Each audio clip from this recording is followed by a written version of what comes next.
Welcome to another Gene Key Contemplation, and welcome to my channel. If you're new here, welcome back. We're going to dive into Gene Key 22 today.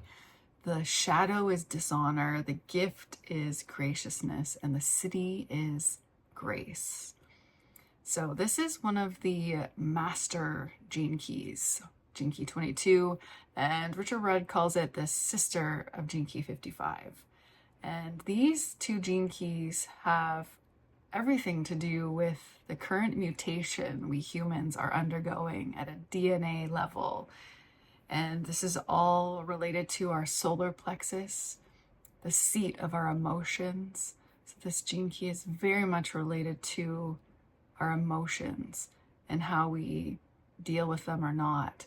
At the shadow of Dishonour, we are not honest with how we really feel.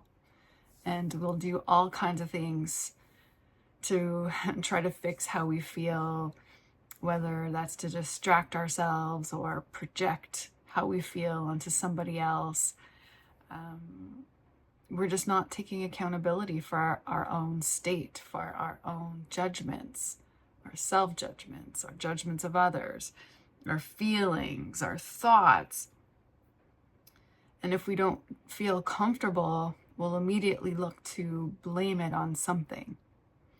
So that's Dishonour. And we'll stay in that shadow victim consciousness until we open up a little bit to the gift frequency and we start to accept how we feel. And it's not to accept it in a moral way. It's about just accepting like the truth of this is how I really feel. And then we start to invite graciousness in. And before we dive into the gift and we start to ascend up into the frequencies, it's important to note that this gene key is very much connected to our core wound. And Richard Rudd speaks to this one being tied to the Venus sequence, which is about unraveling our core wound. And he speaks to these 6 core wounds that we humans have, and some of us might lean towards one more than the other. And if you're brave and you want to share, which one's really resonating for you right now, here they are. The 6 of them are repression, denial, shame, rejection, guilt, and separation. So these are non-personal wounds that we come in, we carry these in our DNA, sometimes for lifetimes from our ancestors and what they weren't able to purge and transcend and heal. And so if you're, into the gene keys or watching these videos, and obviously part of you knows you've signed up to feel this stuff, and in feeling it, heal it, transcend it, and invite more graciousness into your life. And graciousness is when we start to be honest and we stop projecting our stuff out there. We look inside and we take ownership, and we are accountable for our own stuff. We stop projecting it. So we move through the world more cleanly. And we have,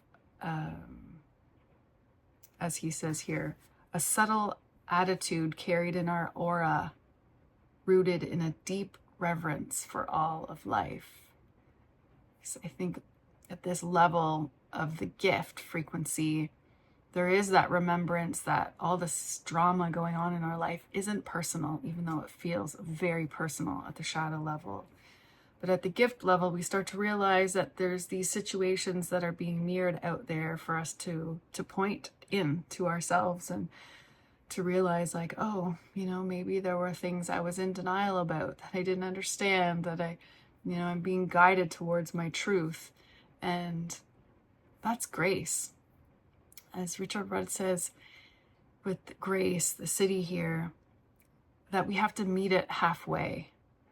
He says, I'm going to quote him here again, that grace, it's buried in every shadow, teasing us to take the leap and behave in a new way instead of being sucked back in our old behavior. And with all the gift frequencies, graciousness, the gift frequencies a transformational field. It's a pathway. So as we invite more graciousness into our life, one day we may achieve that citic state where we are more frequently, if not always, in a state of grace.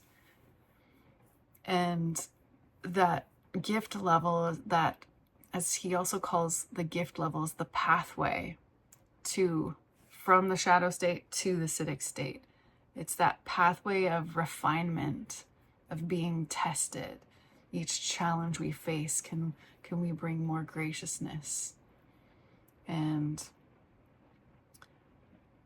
the times that we're in right now, there is so many events in our face that we could very easily continue to, project how the discomfort that we feel inside.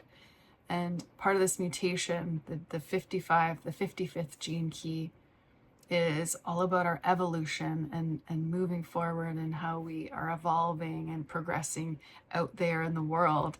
And the 22nd gene key, this one, is all about involution, and how we're bringing these higher frequencies, these very, very high energies from, some might point up into the heavens, and bringing them down into our body. And that's where it's like our evolution, it's like going up, and then the involution coming down, and we make this like star, and we blend like the messiness of being human with also these very much higher states and higher ways of being that we can embody during this time of great change, where most of the population is likely not going to invite in this grace and decide to behave in new ways, and be likely have more fear and be more scared about the direction that the world is going.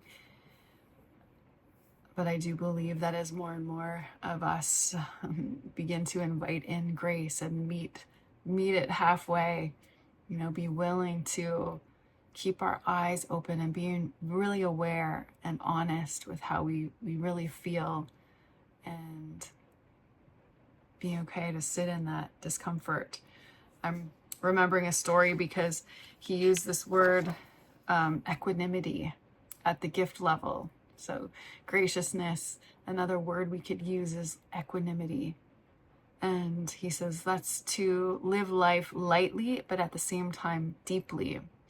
And I'm remembering this time when my world totally changed. And it was kind of it was a couple years I started to become more aware of how I was feeling and what was going on in my outer world. And it's all came to a head where I just couldn't believe how mismatched my reality was from what I had thought it was years ago. And it all came crashing down. And I'm sure I've shared this in other contemplations. And the word that came to me was equanimity. I'm going to go. I understand that I am here evolving and growing. And I, set the intention to be more aligned to my soul, to my deepest truth. And so I was facing these various challenges, and I felt like they were all coming at once. And I just would repeat that word, equanimity. I think I was using equanimity now.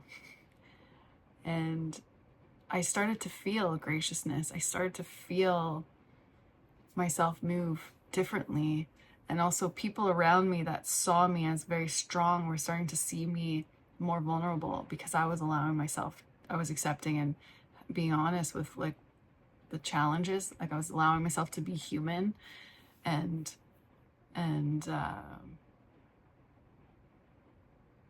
just allowing myself to behave differently. And it was a powerful time. I remember I was in this like little fender bender, turning on a light. I kind of slowly crashed into the car in front of me, and I wasn't sure if there was some damage. It was slow, but could have been, I didn't know. So whatever reason, I was extremely calm.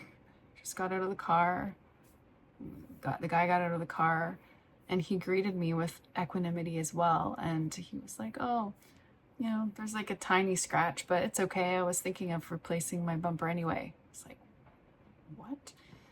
And we had this like really beautiful connection, and it was amazing.